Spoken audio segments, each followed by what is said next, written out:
If you have recently undergone an IRS audit or examination, have taken the proper administrative steps to argue your case, but still receive a notice of deficiency or notice of determination that you believe is incorrect, or if you have undergone a collection due process hearing and disagree that the appeals officer took all the appropriate steps and considered all of your evidence, you may want to consider taking your matter before the United States Tax Court.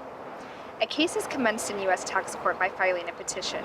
There are final statutory deadlines for when the petition must be filed, so it is important to get your petition in on time. A taxpayer can choose to file the petition themselves, to seek help at a tax clinic, or to hire a private attorney to represent them. The petition must set forth the errors you believe the IRS made and include a brief description of why you believe these are errors. The petition must also be signed and include the taxpayer's name and address and telephone number. The tax court rules of practice and procedure should be consulted to make sure you have all of the required information in your petition. If you are filing a joint petition with a spouse, their information must also be included. The petition must be filed with the tax court in Washington, D.C. A statement of taxpayer identification number and a designation of place of trial should also be filed in conjunction with the petition. A taxpayer should remember to pay the appropriate fee when filing their petition and include a copy of their notice of deficiency or notice of determination. Most importantly, you want to make sure the petition is filed timely. Timeliness can be determined by referring to Internal Revenue Code sections 6213 and 7502. There are no extensions for filing the petition. If a taxpayer still has questions about the petition, they should meet with an attorney or feel free to refer to the United States Tax Court's website.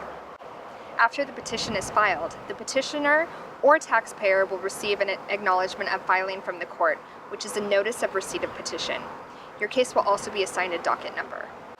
An answer will be filed by the IRS in response to your petition. The answer will provide the name and address of the IRS attorney assigned to your case.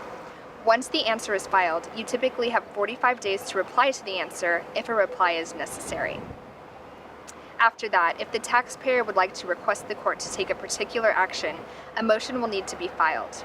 The more complex the tax issue is, the more difficult it becomes to know what actions are most appropriate to take. I strongly encourage you to seek the advice of a tax lawyer who's authorized to practice before the U.S. Tax Court if you have any questions or concerns about your case.